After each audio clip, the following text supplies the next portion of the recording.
नमस्कार बंधुरा सतीशनास फैमिली किचेने आपनादेर सबाइके स्वागतम।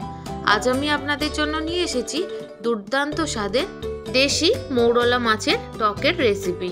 रेसिपिटी जदि भालो लेगे थाके ताहले अवश्यई एकटा लाइक करे देबेन, एकटा छोट्ट कमेंट करे जानाबेन। आर जदि चैनेले नतुन बंधु हये थाकेन ताहले प्लिज बंधुरा चैनेलटी सबस्क्राइब करे पाशे थेके जाबेन।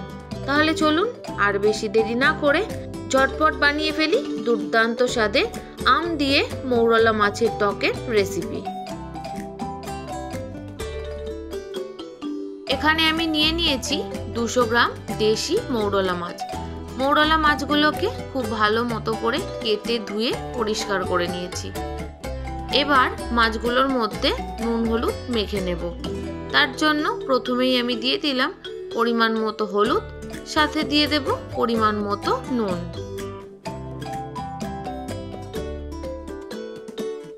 एबार माछगुलोके नुन हलुदेर साथे खूब भालो मतो करे मेखे निये 10 থেকে 15 मिनिटेर जन्य रेखे देब।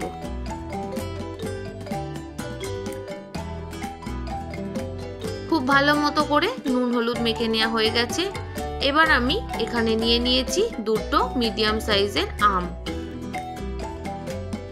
এবার এই আমগুলোকে আমি কেটে নিয়ে ফেরত আসছি।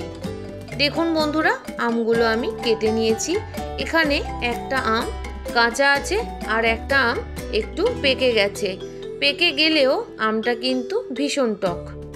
আমগুলো আমি একটু লম্বা লম্বা মোটা মোটা করে কেটে নিয়েছি। এদিকে গ্যাসের মধ্যে কড়াই গরম বসিয়ে দিয়ে দিলাম বড় চামচের 3 চামচের মতো সরষের তেল। এবার এই তেলটাকে কড়াইয়ের চারিপাশে খুব ভালো মতো করে লাগিয়ে নিচ্ছি।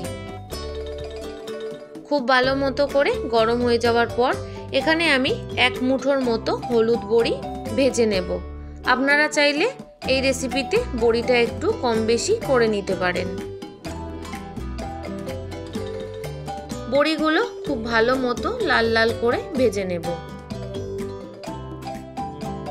বন্ধুরা, দেশি মৌরলা মাছের টক কম বেশি আমরা সকলেই ভীষণ ভীষণ পছন্দ করি। আমি যেভাবে বানাই সেটাই আমি আপনাদের সাথে শেয়ার করছি। এদিকে বড়িগুলো সুন্দর মতো লাল লাল করে ভেজে নেওয়া হয়ে গেছে। তেল থেকে ছেঁকে বড়িগুলো আমি তুলে নিলাম। এবার আমি ওই তেলের মধ্যেই দিয়ে দেব মৌরলা মাছগুলো। বন্ধুরা, আপনারা দেখেই বুঝতে পারছেন যে মাছগুলো বেশ বড় বড়। বেশিরভাগ মাছের মধ্যে আবার ডিমও হয়ে গেছে। মাছগুলো এক সাইড সুন্দর মতো ভাজা হয়ে গেছে। এবার উল্টে দিয়ে পরের সাইডটাও সুন্দর মতো ভেজে নেব। যেহেতু আমি টক বানাবো তাই মাছগুলো আমি একটু বেশি লাল লাল করে ভেজে নেব। যে কোনো ছোট মাছ যদি একটু মুচমুচে করে ভেজে তারপর টক বানানো যায় তাহলে কিন্তু মাছগুলো খেতে ভীষণ ভালো লাগে। একবারে সমস্ত মাছগুলো ভাজা সম্ভব হয়নি, তাই মাছগুলো আমি দুবারে ভেজে নিচ্ছি। প্রথমবারে অল্প কিছু মাছ ভেজে নিয়েছি, বাকি মাছগুলো দ্বিতীয়বারে আমি ভেজে নিচ্ছি। যে সকল বন্ধুরা প্রত্যেক দিন আমার ভিডিওর সাথে সম্পূর্ণভাবে জুড়ে থাকেন তাদের সবাইকে জানাই অনেক অনেক শুভেচ্ছা, অনেক ভালোবাসা।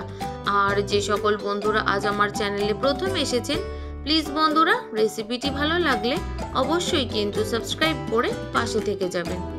এদিকে সমস্ত মাছগুলো ভেজে নেওয়া হয়ে গেছে। অল্প একটু তেল আছে, ওই তেলের মধ্যে আমি ফোড়ন দিয়ে দিলাম একটা শুকনো লঙ্কা আর দিয়ে দিলাম হাফ চামচের মতো 5 ফোড়ন।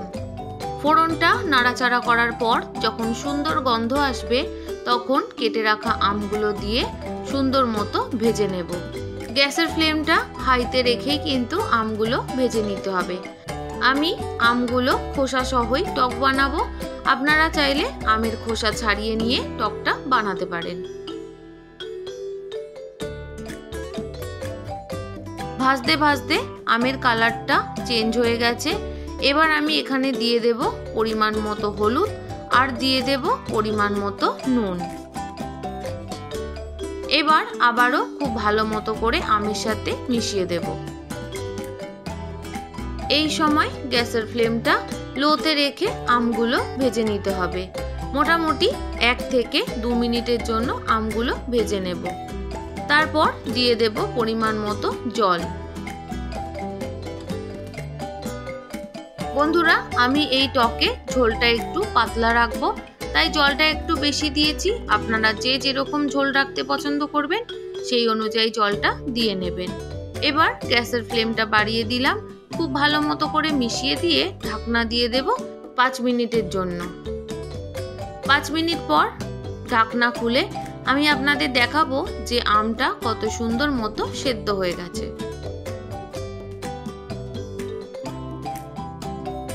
আমগুলো সুন্দর মতো সেদ্ধ হয়ে গেছে।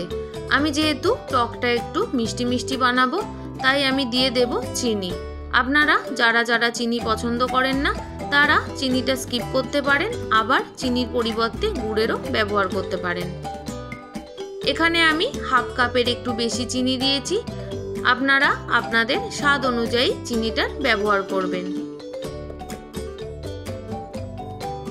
চিনি ছাড়াও কিন্তু এই মৌরলা মাছের টক খেতে ভীষণই সুন্দর হয়। খুব ভালো মতো করে ফুটে গিয়ে চিনিগুলো গলে গেছে। এখন আমি ভেজে রাখা মাছগুলো দিয়ে দিলাম। তারপর আবারও একটু মিশিয়ে দিচ্ছি। মাছগুলো দেওয়ার পর আমি 1 মিনিটের জন্য ফুটিয়ে নেব। গ্যাসের ফ্লেমটা কিন্তু হাইতে রেখেই ফোটাতে হবে। 1 মিনিট ফুটিয়ে নেওয়ার পর ভেজে রাখা বড়িগুলো দিয়ে দেব। তারপর আবারও আমি 1 মিনিটের জন্য ফুটিয়ে নেব। সুন্দর মতো নাড়াচাড়া করে সমস্ত কিছু মিশিয়ে দিলাম।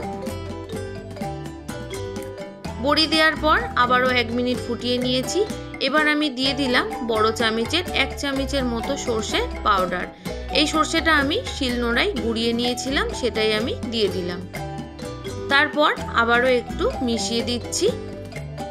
সর্ষে দেওয়ার পর খুব বেশি ফোটালে তেতো হয়ে যেতে পারে, তাই সর্ষে দেওয়ার পর আমি 30 সেকেন্ডের জন্য ফুটিয়ে নেব। তারপর গ্যাসের ফ্লেমটা বন্ধ করে নামিয়ে নেব।